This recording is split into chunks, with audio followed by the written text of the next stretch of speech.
Di episode ini bisa dibilang cerita paling kelam dari cerita-cerita sebelumnya ya. Karena di sini cerita mengenai Maha dengan teman-temannya itu cukup membuat emosi dan meresahkan juga ketika melihat keadaan orang-orang laknat yang lagi menindas anak kecil di sini. Selamat datang di pembahasan anime. Lalu yang dibahas kali ini adalah Ansatsuki Zoku episode ke-6. Dan dalam episode ini cerita difokuskan kepada kehidupan Maha yang baru saja diculik dan dimasukkan ke tempat penculikan berkedok panti asuhan yang sengaja dibuat untuk mendapatkan donasi dari orang-orang kaya karena sudah membantu anak-anak di bawah umur untuk mendapatkan tempat tinggal. Tapi malahan hasilnya malah menyiksa dan dipaksa kerja rodi. Bikin kesel nggak tuh? Apalagi adegan ceritanya benar-benar diperlihatkan dengan jelas di episode ini. Pada awal episode, langsung saja diperlihatkan mengenai Luke yang sudah berubah menjadi Ilik Balor, seorang anak ilegal dari pedagang besar keluarga Balor, yang dimana hal ini memang menjadi tes ujian Luke untuk 2 tahun ke depan. Namun dalam episode ini, sayangnya kita tidak atau belum melihat keluarga dari pedagang Balor yang memang menjadi pusat cerita untuk episode selanjutnya. Karena dalam episode ini, kita akan difokuskan kepada cerita tentang Maha dan kehidupan selama 2 tahunnya dalam penyiksaan di panti asuhan bohongan tersebut. Lalu setelahnya, di sini kita bisa melihat bahwa kehidupan Maha dengan teman-temannya yang masih kecil sedang berusaha untuk mencari pekerjaan yang baik untuk menghidupi kehidupan sehari-hari mereka, di mana kelihatan mereka memang menjadi seorang tour guide untuk orang-orang yang datang mengunjungi kota tersebut. Namun sayangnya kan, ketika mereka sudah selesai dengan pekerjaannya, mereka malahan langsung diculik oleh orang-orang yang tidak bertanggung jawab. Atau memang mereka ini sudah diincar oleh para penjahat ini karena mereka sering berkeliaran di depan pintu gerbang masuk atau pintu gerbang orang-orang keluar masuk kota gitu ya. Itu sih logika paling jelasnya, karena memang yang diincar itu cuma mereka doang nih. Sepanjang episode juga yang diculik anak-anaknya tidak bertambah, malahan cuma itu-itu aja. Untungnya ya. Terlebih lagi setelah diculik dan dimasukkan ke dalam panti asuhan itu, akhirnya kita bisa melihat dan mengetahui bahwa kehidupan yang dialami oleh Maha dan teman-temannya itu tidak seindah panti asuhan normal lainnya, di mana mereka dipaksa untuk hidup dalam penderitaan dan hidup di bawah tekanan dari orang-orang yang jahat. Apalagi mereka dibuat hidup seperti budak dan hewan ternak yang seenaknya aja diperlakukan, seperti mencuci baju dan membuat kerajinan tangan untuk dijual. Namun, jika mereka tidak bisa melakukannya dengan cepat, mereka akan disiksa dan dipukuli, meskipun itu adalah perempuan dan masih anak-anak juga. Ketika gue menontonnya pun merasa kesel dan gregetan men. Tapi bisa dibilang hal ini memang terjadi tidak hanya di dunia fantasi ya. Di dunia kita juga sekarang ini pun masih ada yang seperti ini. Dalam keadaan seperti ini juga sebenarnya masih lebih baik dalam kehidupan kerja paksa.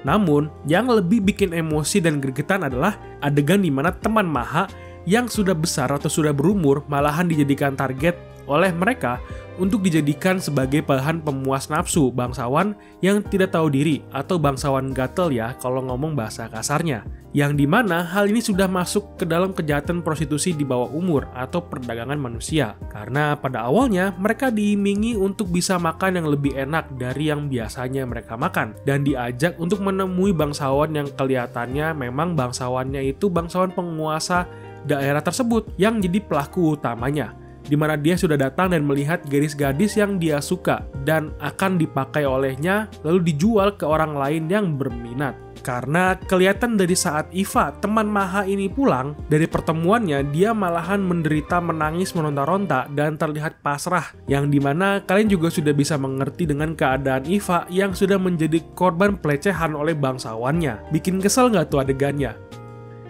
Apalagi setelah kejadian Iva, ternyata temannya yang berambut pirang pun menjadi korban dan malahan kita di sini bisa melihat adegan yang jelas banget traumatis yang dialami olehnya, di mana dia pergi ke gudang yang sama tempat Iva menangis, di mana yang cewek satu ini malahan terlihat lebih depresi dan trauma dengan keadaannya sekarang ini dan mengambil celurit dan melukai mukanya sendiri. Jadi dia tidak perlu untuk merasakan keadaan dia dilecehkan lagi dan tidak dapat dijual lagi ke orang-orang. Ya wajar saja ya, dia aja udah trauma begitu, gimana nggak stres? Apalagi dia tahu kan kalau dulu temannya Iva aja begitu, gimana dia nantinya kalau keterusan. Setelahnya pun sudah 2 tahun berlalu, di mana Maha dan yang lainnya sudah tumbuh besar Dan ketika Maha sedang berjalan di lorong sambil mendorong kereta pelayan, dia mendengar bahwa dirinya lah yang akan dijadikan bahan jualan dari para penjahat ini karena badannya yang sudah mulai tumbuh besar, apalagi dia akan menjadi santapan si ketuanya atau dilecehkan oleh ketua panti asuhan tersebut.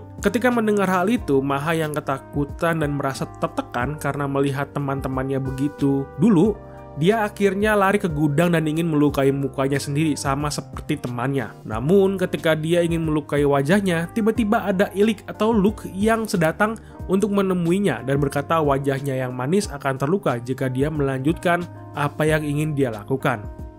Setelah itu, Ilik yang ingin mengangkat Maha menjadi keluarganya pun sudah membayar kepada si ketua panti asuhan dan sudah merencanakan untuk membawa Maha kembali selama 3 hari kemudian. Namun si ketua panti asuhan itu punya rencana lain. Sebelum Maha diambil, dia membawa Maha untuk dilecehkan dan dipakai oleh dirinya dulu supaya dia bisa merasakan Maha karena dia menganggap remeh si Ilik atau Luke. Namun saat perjalanan Maha ada kabur dari kereta, tapi untungnya tiba-tiba Ilik datang untuk menyelamatkannya ketika dia sedang ditangkap oleh bawahan si ketua panti asuhan dan membuat anak buah dan ketua panti asuhan itu menyerah karena sudah menyerang dan melanggar janjinya. Dan setelah adegan itu, tiba-tiba adegan dilanjutkan kepada adegan di mana bangsawan atau ketua daerah itu sedang mau melecehkan seorang gadis yang tiba-tiba dilabrak oleh keamanan karena sudah terbukti bersalah dalam perdagangan manusia dan mau dihukum. Saat dilabrak itu juga, ternyata perempuan yang mau jadi korban itu adalah Tarte yang sedang menyamar untuk memancing bangsawannya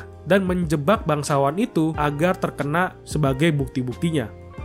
Akhirnya pun Maha dan anak-anak panti asuhan yang sudah lama tersiksa itu pun bisa terbebas dari penyiksaan yang sudah mereka alami selama bertahun-tahun, di mana Maha yang sudah diangkat menjadi keluarga Balor, namun nantinya dia ini akan menjadi keluarga Tuatha Dé harusnya, karena ini kan Luke sedang jadi keluarga Balor.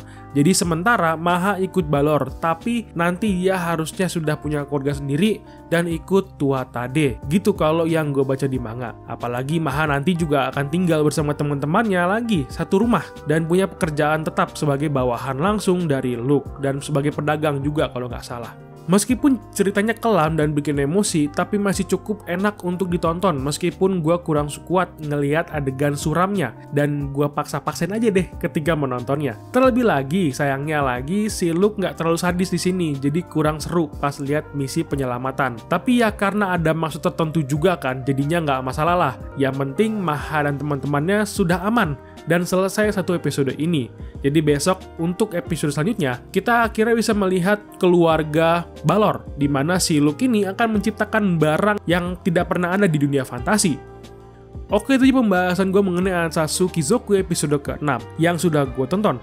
Lalu bagaimana pendapat kalian mengenai episode kali ini? Tulis di komentar ya. Dan jika kamu suka dengan pembahasannya, silahkan di like videonya dan di subscribe channelnya. Sampai ketemu di video lainnya. Thank you and bye-bye.